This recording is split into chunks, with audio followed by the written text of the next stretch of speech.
이들을 지지하는 팬덤층이 아주 두껍게 있다 이렇게 볼 수 있습니다. 오히려 이렇게 트래픽이 더 증가됐다 이렇게 보실 수가 있는 것 같습니다. 그만큼 곡도 대중한테 먹히는 게 증명이 됐다.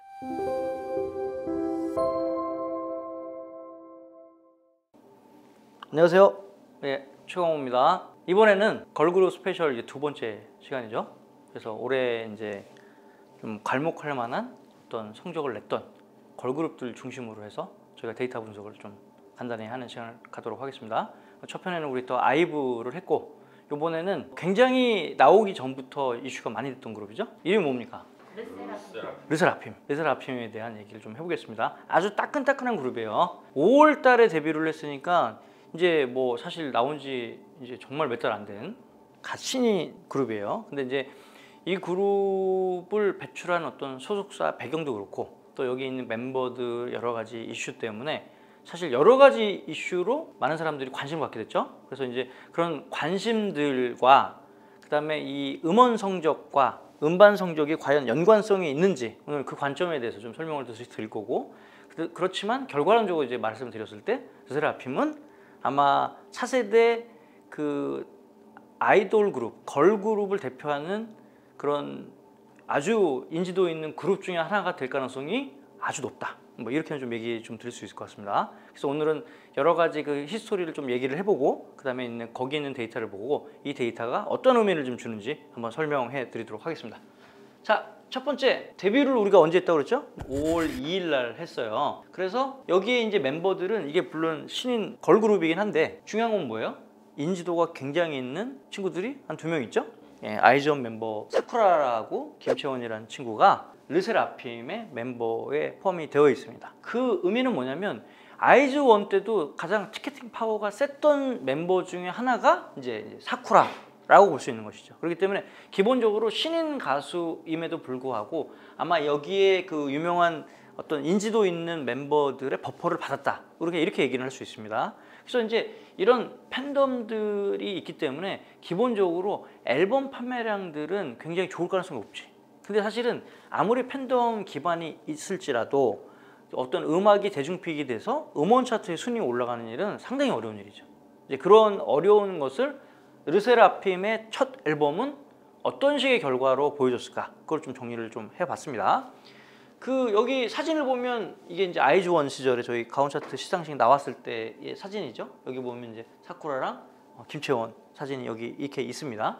뭐 이 당시 그 멤버들이 하나하나 다 이렇게 정말 예쁘고 신선하고 그다음에 굉장히 열심히 했던 기억이 나요. 지금은 다들 소속이 틀리고 뭐 데뷔도 틀리고 이렇지만 아마 각자들 상황에서 서로를 응원하고 교류도 많이 하고 그런 걸 알고 있습니다. 자, 그래서 이 각자의 어떤 그 행보를 걷고 있지만 서로가 이제 멀리서도 응원해주는 이런 관계인 걸로 알고 있어요. 그럼 과연 르세라핌은 처음 앨범이 어땠는가를 좀 보여드리겠습니다. 이게 발매 후 30일간 1일 스트리밍 수 추이입니다. 이 추이를 보면 대략적으로 대중픽이 되느냐 아니냐를 좀 알 수가 있어요. 그래프를 한번 보도록 하겠습니다. 그래프가 이제 발매 후 30일간 1일 스트리밍 수 추이라고 얘기를 했어요. 그래서 이제 이 걸그룹 처음에 앨범 발매를 했는데 그게 약간 10만 이상 정도의 스트리밍을 보이게 되었죠. 근데 이제 이게 어떤 의미냐면은 아시겠지만 그 뭐 멜론 스트리밍 요것만 하는 게 아니라 멜론, 지니, 플로, 그다음에 바이브, 그다음에 벅스 이 5개의 사이트에 스트리밍 수를 모두 더한 거라고 보시면 됩니다. 그게 이제 한 10만 약간 넘게 찍었는데 이것도 굉장한 수치라고 사실 봐야 되는 게 맞죠. 그래서 이제 첫날 이렇게 됐는데 둘째는 어때요? 둘째는 확 올라갔어. 자, 이게 뭐냐? 기본적으로 팬덤이 있다라는 거죠. 팬덤이 어느 정도 있는데 어느 정도 있냐? 50만을 찍어버렸어. 이게 어마어마한 수치인 거죠. 그리고 첫날은 보통 발매를 몇 시에요 우리가? 6시나 12시에 하죠. 그렇기 때문에 아마 24시간 카운트는 아니고 뭐 이 정도가 됐다면 두 번째 힘을 바로 냈다는 거죠. 자, 이 얘기는 그만큼 그 르세라핌이 나오기 전부터 이들을 지지하는 팬덤층이 아주 두껍게 있다 이렇게 볼 수 있습니다. 왜냐하면 사실 이런 뭐 아이돌 팬덤이 아닌 이상 뭐 우리 일반인 같은 경우에는 발매를 해도 뭐 누가 누군지 잘 모를 때도 있잖아. 그래서 이게 대중픽이 되기까지는 어느 정도 시간이 필요한데 그만큼 탄탄하고 아주 두꺼운 팬덤들을 형성했다 이렇게 볼 수 있는 거죠. 그래서 이제 이러한 부분들이 계속 가면서 사실 아시겠지만 르세라핌 얘기를 할 때 우리가 또 빼놓고는 얘기할 수 없는 이슈가 있죠. 그러니까 이제 그 멤버 중에 학폭 이슈가 나와서 데뷔 전부터 사실 말이 많았는데 데뷔하고도 어떻습니까? 굉장히 문제가 많이 드러나서 그게 이제 단순히 어떤 연예 기사뿐만 아니라 사회면에서도 이제 이런 얘기들이 많이 다뤄지고 어떻게 보면 걸그룹이 처음에 데뷔를 하고 나서의 환경 중에 굉장히 안 좋은 환경들이 많이 벌어졌다고 봐야 되는 거지. 근데 이제 우리가 이런 생각을 하잖아. 이런 부정적인 어떤 이슈들이 많이 발생하면 그거와 판매량은 아마 반대급부가 될 것이다라는 생각을 기본적으로 하는데 과연 그런지 그래프를 전반적으로 우리가 이렇게 보다 보면 알겠지만 기본적인 팬덤뿐만 아니라 점점점 어때요? 우상향으로 성장하고 있다라는 그림이 나오고 있어요.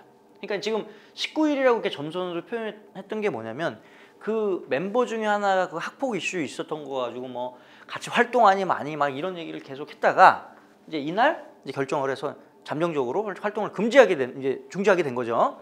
중지하고 되고 나서 또 우상향으로 조금 더 성장하는 모양새를 보여주고 있습니다. 근데 이제 중요한 건 뭐냐면 전체적인 그림이 이런 학폭이라는 이슈가 아예 발매 이전부터 있었던 이슈임에도 불구하고 뭐냐면 데뷔를 하고도 어떤 여러 가지 그 판매량의 흐름은 계속 유지가 됐다 이렇게 봅니다. 중간에 이게 약간씩 꺾이는 거, 이런 사이클로 꺾이는 이 부분은 뭐냐면 주말이라서 사용량이 줄어서 꺾이는 거지 전반적으로 인기가 스들어서 꺾였다 이렇게 볼 수가 없는 것이죠. 그러니까 대부분의 그림이 사용량 그림이 이런 식으로 표현해진다. 오히려 이제 활동 중단이 되고 어느 정도 학폭 이슈가 정리가 되고 약간 또 상향이 좀 됐어요, 그죠? 되고 이런 식으로 갔습니다. 그래서 이 부분이 어떤 이런 기획사의 결정과 인과관계가 있는지를 정확히 우리가 규명할 수는 없으나 전반적인 흐름이 오히려 이런 그 학폭 이슈가 대중의 주목을 받을 수 있는 일종의 이게 뭐죠? 이제 부정적인 네거티브 이슈였는데 오히려 이렇게 트래픽이 더 증가됐다 이렇게 보실 수가 있는 것 같습니다. 자, 그럼 또 하나의 또 데이터를 한번 보도록 하겠습니다. 자, 요거는 4세대 아이돌과 그 다음에 르세라핌과를 비교를 하는 건데 이 4세대 아이돌 뭐 저번 시간에도 저희가 언급을 했지만 누구 있습니까? 프로미스 나인이 있고 그 다음에 위키미키 있고 여자 아이들 있고 에스파, 엠믹스, 있지 그 다음 또 누가 있을까요? 케플러 뭐 그건 했어요. 예, 그러니까 뭐 이런 거 좀 완전히 외우고 좀 다닙시다. 우리 직원들은 좀 이런 거, 네, 스테이시 이거 시험을 좀 왜냐면 스테이시 빼주면 또 이제 되게 서운해하죠. 4세대 아이돌이 데뷔를 하고 1일 최고 스트리밍 찍은 거를 다 우리가 취합을 해서 거기에 평균치를 낸 거예요. 그 평균이 한 73만 정도 됩니다. 그러니까 이제 1일 최고 스트리밍 이제 5개 사이트를 다 합친 스트리밍 수가 73만이 넘으면 이 어떤 4세대 걸그룹의 평균이다 이렇게 볼 수가 있는 겁니다. 그러면 르세라핌은 어땠는지 한번 보면 75만이에요. 그러니까 거의 평균을 기준으로 해서 약간 상회한 정도의 수준이다 이렇게 보시면 됩니다. 그러니까 이제 음원에서는 이 정도만 돼도 잘하긴 하는 거예요. 그러니까 예를 들어서 우리가 남자 아이돌과 여자 아이돌의 음원 성적을 비교하면 평균적으로 어떻습니까? 여자 아이돌의 이제 성적이 좋은 거고 반대로 이제 앨범 판매량 같은 건 어때요? 남자 아이돌이 월등히 좀 좋은 거죠. 이제 그런 어떤 차이가 보이는데 실질적으로 이제 여자 아이돌의 노래는 그만큼 대중적으로 더 어필이 된다. 남자 아이돌도 이렇게 볼 수가 있어요. 거기 평균치보다 약간 상회하는 그림이다 라고 볼 수 있어. 근데 사실 이 수치도 첫 번째 앨범을 낸 수치치고는 굉장히 잘한 수치다 이렇게 보시면 되는 겁니다. 그러니까 이렇게 내기가 상당히 어려운 부분인데 르세라핌은 했다. 그리고 지금도 30일이 지나고 원래 팬덤에만 기대어 있는 아이돌 그룹의 음원 성적이 보통 어떻죠? 한 1, 2주 정도 피크를 찍었다가 바로 떨어지지 않습니까? 르세라핌은 앞에 그래프처럼 점점점 우상향으로 상승하는 그림을 갖다라는 얘기는 뭐냐면 그만큼 곡도 대중한테 먹히는 게 증명이 됐다 이렇게 볼 수가 있는 거죠. 자, 그러면 이렇게 음원 순위, 음원의 어떤 성적은 이런 식으로 우리가 비교할 수 있고 그러면 피지컬 앨범 6주간을 이 4세대 아이돌 판매량들 다 비교해서 평균을 내봤어요. 평균을 내봤는데 약 21만 장을 파는 거죠. 그러니까 4세대 아이돌로 론칭을 해서 우리가 대부분 차트 순위에 있는 그 어떤 그룹군 중에서 평균 그 6주간 앨범 판매량을 했더니 21만인데 그러면 르세라핌은 과연 얼마나 팔았는가를 보겠습니다. 40만 장이 넘었어.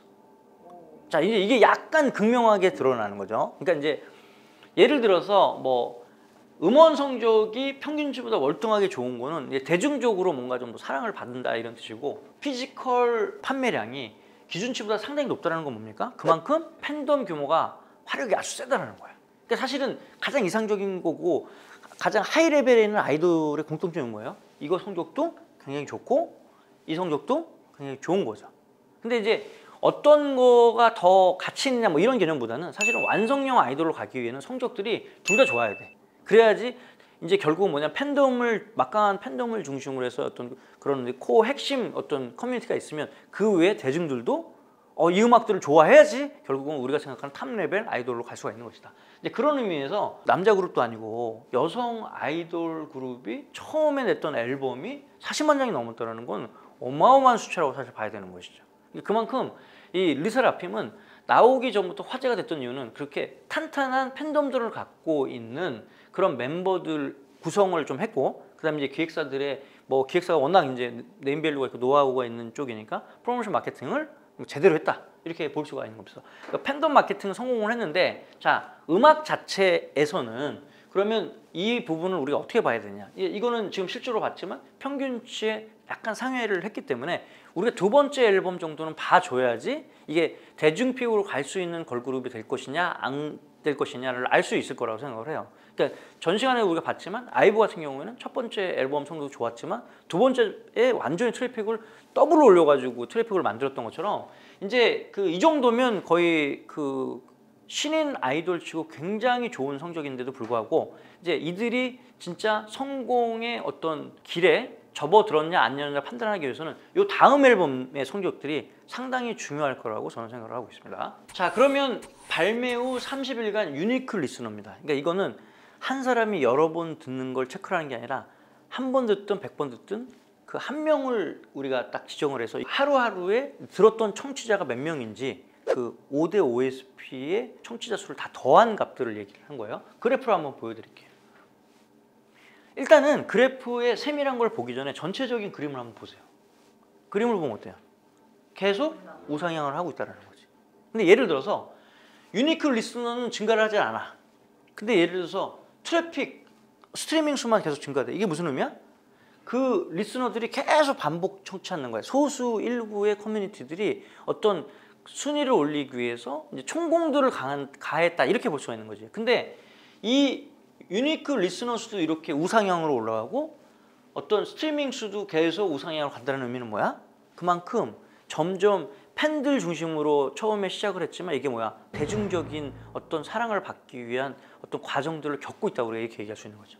그러니까 이게 팬덤 수는 한번 고착이 되면 그게 아주 큰 드라마틱한 어떤 모멘텀이 있지 않는 한 그게 많이 늘지 않아요. 근데 결국은 노래가 좀 대중한테 먹히다 보면 그러면 그거는 이 유니크 유저가 많이 늘 수가 있는 것이죠. 근데 저희가 보는 견지에서 첫 번째 이렇게 시작을 했지만 앨범은 사실 40만 장 그만큼 나갔는데 여기서 보면은 지금 처음에 시작할 때 5만에서 10만 사이에서 이제 유니크 유저가 머물고 있다가 이게 서서히 증가가 되고 있는데 이 증가량이 30일이 넘었음에도 불구하고 계속 우상향으로 상승하고 있다는 게 굉장히 중요한 포인트라고 봅니다. 보통 아이돌 음악들이 어때요? 처음에 피크를 찍고 바로 이렇게 떨어지는 그림을 그리죠. 근데 이게 이렇게 그리고 있다는 건 뭐냐면 이제 점점 대중들의 사랑을 받는 걸그룹으로 될 가능성이 굉장히 확률적으로 높다 이렇게 보는 겁니다. 그래서 아마 두 번째 앨범은 제가 예측해 보는데 이 데이터를 근간으로 봤을 때는 결과가 괜찮을 거다 저는 그렇게 생각을 하고 있어요. 다만 이제 두 번째 내는 앨범의 어떤 그 곡에 대한 어떤 대중에 대한 어떤 대중 픽이 어느 정도냐 그게 관건이긴 하지만 어느 정도 기본타만 쳐도 굉장히 좋은 그래프를 그릴 수 있을 거라고 생각을 합니다. 그래서 최초에 보시면 거의 상향되는 그래프를 대략 봐도 35만 대 정도 됩니다. 데일리로. 그래서 그 음악 자체가 좋지 않으면 사실은 이렇게 올라가기가 구조적으로 어렵다. 대부분 신인들은 앨범 내면 어때요? 순위를 찍고 그 순위보다 내려가는 쪽으로 가지 계속 올라가는 쪽으로 가는 아이돌 그룹은 사실 신인 아이돌 그룹은 정말 없다고 보면 됩니다. 그런 측면에서 르세라핌 굉장히 우리가 주목해서 봐야 할 그런 신인 걸그룹이라고 봐지는 거죠. 우리가 이렇게 보지만 계속 이렇게 우상향을 했는데 아시다시피 사실 그 뭐 학폭 문제라든지 이런 문제를 뭐 기획사나 멤버들은 원치 않았겠죠. 그래서 이제 그것 때문에 뭐 여러 가지 우려를 하고 많은 분들이 이것 때문에 르세라핌의 여러 가지 상승세에 어떤 부정적인 영향을 미칠 거다 이런 어떤 결론이 있었지만 근데 그게 결과적으로 영향을 미치지 않거나 아니면 오히려 그런 부분이 의도하지 않지만 노이즈 마케팅화 돼서 상승 곡선을 그리는데 도움을 됐다 이렇게 사실 볼 수밖에 없는 거예요. 이 수치를 보면. 그죠? 그래서 제가 생각할 때는 뭐 이렇게 뭐 여자 아이들도 사실 이런 비슷한 이슈가 있었고 항상 이런 어려운 고비를 넘어가면 그 다음에는 더 좋은 결과가 나오기 마련입니다. 그런 문제가 이제 해결되면서 여러 가지 리스크가 이제 해지가 되는 상황이 오니까. 그래서 이제 제가 생각해 보는 견지에 지금 대충 보면 뭐 30에서 40만 사이에서의 피크를 찍었다면 이제 만약에 두 번째 앨범이 나온다면 적어도 제가 보기에는 마지막 그 앨범 내고 그 한 달간 기간에 최종 피크는 60만 이상 정도가 돼야만 탑티어가 돼. 이렇게 좀 저희가 볼 수 있을 것 같아요. 60만이 안 된다고 해서 실패 이 얘기 아니라 지금도 충분히 좋은 수치는 맞지. 근데 이제 서로 상대적으로 비교를 하게 되는 거니까 이가 뭐 당연히 그 뭐 르세라핌 나오는데 우리는 뭐 대충 그 2티어에서 머물게요. 뭐 이런 걸그룹은 아닐 거잖아. 우리 케이팝을 대표하는 걸그룹이 될 거야. 이러고 이제 나온 건 맞으니까 그런 기준이 뭐냐라고 봤을 때는 결국은 1일 유니크 리스너 자체가 60만 원 좀 찍어줘야지 그 안에 들어간다 이렇게 얘기할 수 있습니다. 반대급부로도 좋은 게 뭐가 있어요? 피지컬은 많이 팔리잖아. 그 아이브보다 많이 팔리잖아. 그러니까 이게 어떻게 보면 그 기획사의 저력이야. 그리고 여기 안에 그 팬덤들 세력들이 많다는 거죠. 40만 장은 사실 지금 40만 장 이상 파는 아이돌 남자 그룹은 많이 있는데 최초에도 남자 그룹 그렇게 못했어요. 그러니까 앨범 시장이 커진 건 있지만 이런 걸그룹들이 처음에 앨범 냈는데 40만 장 이상을 팔았다? 이건 진짜 어마어마한 수치라고 보시면 되는 거고 사실 이들의 행보 자체가 계속 하다 보면 분명히 피지컬은 이거보다 훨씬 더 많은 수치 뭐 심지어는 뭐 블랙핑크가 하는 뭐 100만 장 이상의 어떤 퍼포먼스도 충분히 낼 가능성이 있지만 음원 어떤 이런 데이터들은 사실 내기가 그렇게 쉽지는 않아요. 그러니까 이게 정말로 대중들한테 먹히지 않으면 그 퍼포먼스가 나기는 어렵다. 그러나 이제 이 탑티어로 가기 위해서는 뭐예요? 음원이나 음반이나 둘 다 좋아야 된다. 이제 그 말씀을 좀 드리고 싶습니다. 자, 이렇게 해서 오늘 그 르세라핌 스페셜 또 얘기를 해봤습니다. 그래서 뭐 여러 가지 이런 데이터를 통해서 우리가 도출해낼 수 있는 어떤 예상치는 뭐냐면 르세라핌은 처음에 앨범을 냈는데 이 앨범의 결과는 성공적이었다. 그리고 앞으로 한 번에 더 도약이 있으면 K-팝을 대표하는 대표 걸그룹 중에 하나로 성장할 가능성이 굉장히 높다 이렇게 얘기하고 싶어요. 또 이제 반대로 데뷔하기 전부터 데뷔하고 나서도 이제 어려움이 사실은 여기 이 그룹은 있었잖아요. 그러니까 이제 걸그룹, 아이돌 그룹들의 특징이 뭐냐면 그 이미지를 먹고 사는데 그 이미지에 타격점이 있는 그런 어려움을 참 지나기가 멤버들도 회사들도 되게 어려웠다고 나는 생각을 해요. 근데 이제 제 어떤 인생의 경험을 비춰봐도 이러한 어려운 산을 넘으면 그 다음에 항상 더 좋은 성장이 있더라 라는 생각을 해보고 어찌 보면 굉장히 정점이 있을 때 여러 가지 문제가 있었던 것보다는 데뷔 초기에 이런 문제를 잘 봉합하고 그 다음에 팬들 앞에서 이제 팬들이 원하는 어떤 르세라핌이 되는 어떤 과정들을 계속 보여준다면 사실은 그런 어떻게 보면 좀 실망감이 있는 그런 내용들이 있었음에도 불구하고 이런 좋은 성적을 냈다면 이제 그런 문제들이 다 깨끗하게 마무리되고 그 다음에 그 어떤 활동 같은 걸 열심히 한다면 분명히 우리나라를 대표하는 걸그룹이 될 가능성이 좀 높다고 봅니다. 그래서 제가 대부분의 모든 유명한 걸그룹이 다 저희 회원사는 맞잖아요. 그래서 뭐 누구를 특별히 더 응원하는 건 아니지만 그리고 뭐 인생의 처음에 어떤 발을 딛는 어떤 신입생 입장, 어떤 뭐 신입사원의 입장을 제가 이렇게 보건데 똑같은 그런 입장일 것 같아요. 그러니까 이제 그런 어려움들을 초기에 이렇게 겪는 것도 하나의 좋은 경험일 수 있다. 그러니까 이걸 통해서 이제 비욘드의 이제 땅이 더 굳건하게 되는 것처럼 르세라핌의 팬덤뿐만 아니라 이들의 음악들을 대중들도 많이 사랑할 수 있는 그런 계기가 됐으면 좋겠다. 이제 그런 말씀을 좀 드리고 싶습니다. 예, 힘내시길 바라면서 다음 이제 두 번째 앨범 나오면 그때 또 데이터 분석 한번 해보겠습니다. 예, 감사합니다.